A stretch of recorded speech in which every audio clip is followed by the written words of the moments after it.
Thank you, Lorena, and thank you for having me here with you today. Isabel, we know you for years. You are working to represent us, to give a voice to the Latinas here in Ohio.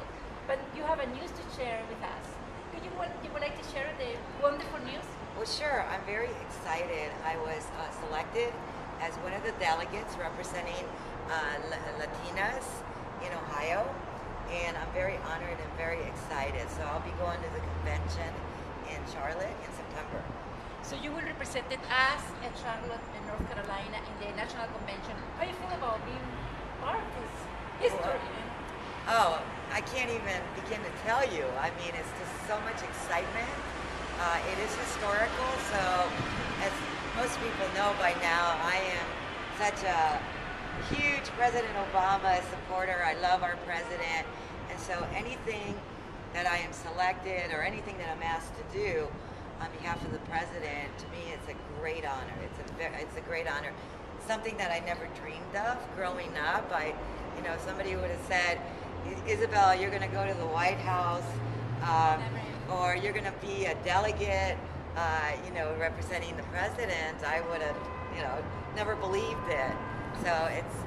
And that dream, because we dream for better things. We are a woman that like to work for something. You really, now that you look back when you were, a little girl, and then you live in Ecuador, is correct that you were born in Ecuador? Yes, I was born in Ecuador, Guayaquil, Ecuador. Guayaquil, and then you look here. You always think about you dream to become a leader. You always want to have a voice because you're very outspoken. You really are passionate about what you believe in. I never dreamed of being active with the community. I never dreamt of being a voice. I don't think I even ever thought of it, growing up. And it really didn't start, I didn't really become motivated to really start, talking on behalf of our community until, I want to say, somewhere around 1986, and mainly dealing with language access for individuals that are limited English proficient. And I felt this passion because I saw so many injustices that were taking place in the court system, law enforcement, anything associated with the legal system. I was working as an interpreter. So you saw the need to be?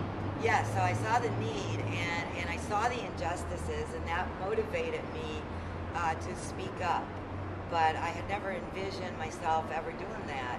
And the more I did it, the more I felt that I had to continue. Do you think that us as a Latinas in Ohio, we have changed our power? You see, there's a different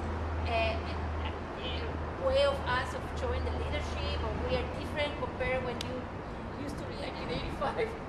Yes, actually I have. I've seen a growth and a change where, we're seeing more and more Latinas, in great positions, being a voice, active with the community, and it's really increased, and it's really, I think for all Latinas, it's very empowering.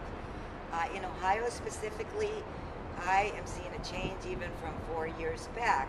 And if you recall, you and I were together doing right, and I'm seeing more of a Latino political movement that I had never seen before in the state of Ohio. So I'm very excited about that. Do you think that we don't have any more fear? I always talk about fear because I think once we understand the power of our voice, I'll tell you what, for myself, I can speak for myself, I felt fear every time that I would speak up or advocate for an issue, because I wasn't used to doing that, and I didn't know what the backlash was going to be, what were my consequences. And at some point I just figured, I had to make a decision, and that was, am I going to let fear control what I do, or how much do I really like what I'm doing, and how much do I care about what I'm doing? And so I care more, and I want to share something with you and the public. I have a judge that is a good friend, a very close friend, and I call him my mentor, even though I don't think he knows he's my mentor. But anytime I had the fears and I was unsure as to what to do, and I'd call the judge and I'd say, Judge, I don't know if I should be doing this, and he'd point out to me, if you don't, Isa, he calls me Isa, and Isa, if you don't do this, who's going to do it? And then he'd also point out that when I do make a decision to do something, I have to choose very carefully the hill that I want to die on, okay? And so every time that I had a fear and I had to weigh the situation out, I'd ask myself, is this a hill that I'm willing to die on? And most of the time the answer was yes, But so far I haven't died on any hill yet. So. Being in politics is kind of tough because you need to be strong. Strong with a smile. I always see her strong with a smile. She's a strong woman. The political part, okay, I tell people I do political things, but I'm not political, and they laugh at me. But and what I mean by that is, I'm not aspiring to run for office or any political position, but I do political things because I've learned that the way that we're going to get things accomplished that we want to get accomplished is that we have to, work with and stay close to the people that have the power to change, for the better of our community. That's, North Carolina, if you will see President Obama, what do you would say to him? Well, I have seen President Obama a few times. I've been privileged, honored to actually meet the president. And I can't, every time, and I practice.